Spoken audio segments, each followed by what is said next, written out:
Mga ka-hopes, isang malaking balita ang gumising sa mundo ng PBA kaninang madaling araw.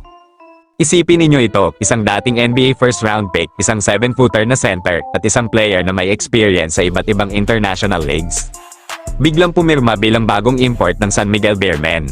Oo mga idol, Justin Patton is officially in, pero ang tanong, kung may bago ng import, ano na ang mangyayari kay Marcus Lee?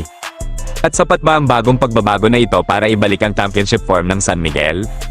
Kaya mga idol, kwentuhan tayo, pero bago tayo magpatuloy baka pwede pa subscribe kung gusto mo ang ganitong usapang PBA basketball update. Salamat!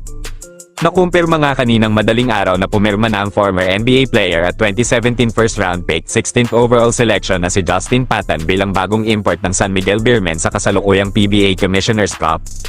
Pero may twist dito mga idol, sa ngayon, standby import muna si Patton, ibig sabihin, si Marcus Lee pa rin ang maglalaro sa laban ng San Miguel kontra TNT, at ito na raw ang huling pagkakataon ni Marcus Lee para patunayan ang kanyang sarili. Bakit? Dahil ayon sa mga ulat, hindi satisfied ang coaching staff sa ipinakita niyang performance sa unang dalawang laro. Kaya kahit may chance pa siyang maglaro ngayon, mukhang nakapagdesisyon na ang management na gumawa ng pagbabago.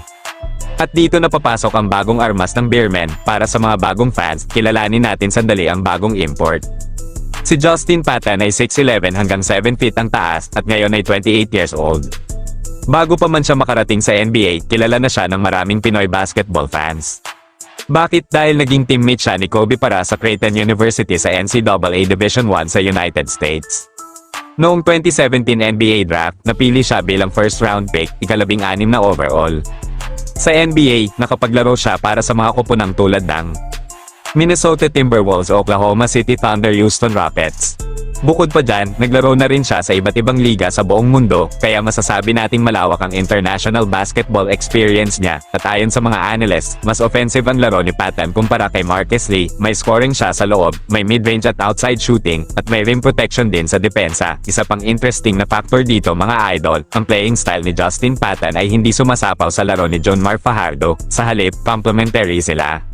Hindi siya yung tipo ng import na kakain ng espasyo sa ilalim. Sa halip, kaya niyang mag-stretch ng floor, magbigay ng extra scoring.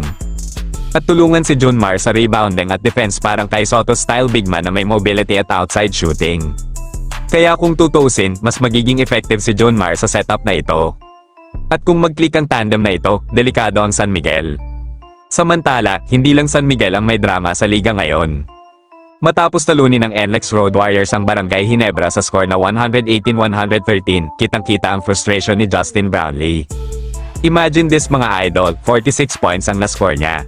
Pero kahit ganoon kalaki ang performance niya, hindi pa rin sapat para makuha ang panalo. Ayon kay Brownlee, nakakadismaya raw talaga dahil nagbigay siya ng malaking effort pero hindi pa rin nila nakuha ang victory. Samantala, ayon naman kay Coach Tim Cone, minsan daw sa basketball may mga ganitong pagkakataon, yung player mo ay halimaw na ang laro, pero hindi pa rin nasusuklian ng panalo. Sa kabilang banda, malaking factor sa panalo ng NLEX ang clutch 3-pointer ni Robert Bolek sa huling minuto ng laro. Ayon kay Bolek, kumpiyansa lang daw talaga ang puhunan niya, dahil araw-araw niya itong iniensayo simula pa high school. Samantala mga idol, isa pang nakakagulat na resulta. Natalo ng rain or shine ang Meralco Bolts kahit wala silang import. Suspendido kasi ng isang laro si Javi Johnson, kaya all-Filipino lineup lang ang ginamit ng rain or shine. Sa post-game interview, pabiro pang sinabi ni Coach Sheng Giao na baka raw hindi na nila kailangan ang import nila matapos manalo. Pero syempre dagdag pa rin niya, may konting swerte rin daw sa panalo nila. Pero balik tayo sa malaking tanong mga idol, makakatulong ba talaga si Justin Patton para ibalik ang dominasyon ng San Miguel? At sapat ba ang kanyang NBA experience para makipagsabayan sa mga high-profile imports ng ibang teams? Kayo ang bahalang humusga, ilagay nyo ang inyong opinion sa comment section at pag-usapan natin yan. At kung gusto ninyo ng latest PBA updates, basketball analysis, at kwentuhang hopes, huwag kalimutang mag-like, mag-subscribe, at i-hit ang notification bell. Ito ang inyong ka-hopes, Raise Hopes Universe, hanggang sa susunod na kwentuhan mga idol.